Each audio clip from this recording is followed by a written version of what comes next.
Kifo cha waziri mkuu wa zamani wa Kenya Raila Amolo Odinga kimeacha pengo kubwa katika taifa. Miongoni mwa walioathirika zaidi ni wanafunzi ambao wamepoteza si tu kiongozi wa kisiasa bali pia mtetezi shupavu wa elimu na uwezeshaji wa vijana. Mapambano ya Raila kwa ajili ya elimu hayakuishia katika hotuba. Alijitolea binafsi kusaidia miradi mbalimbali ya ufadhili wa masomo na shule za jamii, akiamini kuwa elimu ndiyo msingi wa uhuru wa kweli na maendeleo ya taifa. Jitihada zake katika kuhimiza elimu ya msingi bila malipo na kuunga mkono taasisi za elimu ya juu ziliwachochea vijana wengi wa Kenya kutafuta ubora wa kitaaluma katika vyuo vikuu na taasisi mbalimbali nchini. Kifo cha Raila kimepokelewa kwa huzuni na tafakari kubwa. Wanafunzi wanakumbuka ziara zake mara kwa mara vyuoni, jinsi alivyowatia moyo viongozi chipukizi na imani yake isiyotetereka katika uwezo wa vijana wa Kenya. Na mtazamaji, wengi wamekumbana na hisia motomoto kutokana na kifo cha hayati mzee Raila Amolo Odinga, na hivi sasa nimekutana na wanafunzi wa chuo kikuu cha Kibabi ambao watakuwa wanatuelezea hisia zao kuhusiana na kifo cha hayati mzee Raila Amolo Odinga.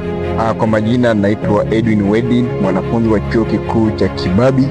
Kifo cha hayati Raila Amolo Odinga nimekipokea kwa huzuni kama mwanafunzi, kwa sababu alikuwa mtetezi wa wanyonge.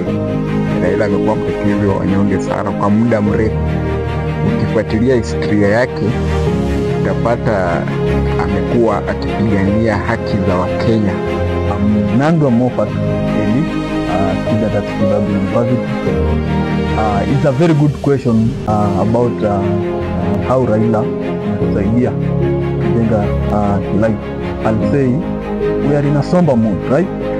Because if you look at the past history, this man is he's a legend, by the way, because he has fought for this Kenyan kind of system for democracy, and most probably if you go back in the years in 2010, I think he was one of the big promoters of the amendment of the constitution of 2010. Mara nyingi aliwakumbusha vijana kuwa elimu ndiyo silaha yenye nguvu zaidi ya kupambana na umaskini na ukosefu wa usawa. Wanafunzi wengi walimuona si tu kama mwanasiasa bali kama mlezi na mfano wa kuigwa, mtu aliyedhihirisha ujasiri, ustahimilivu na thamani ya maarifa.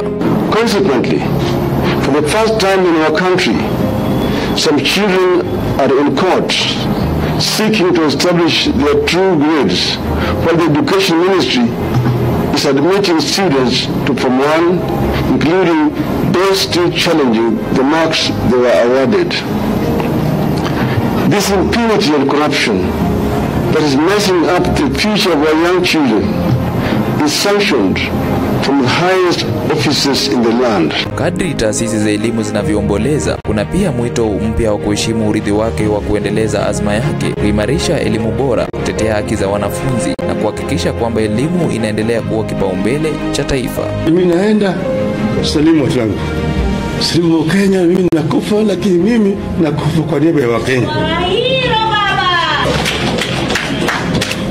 Kwa hivyo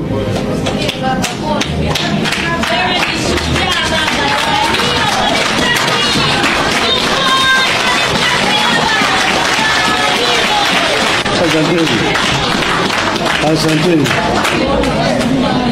Poleni sana.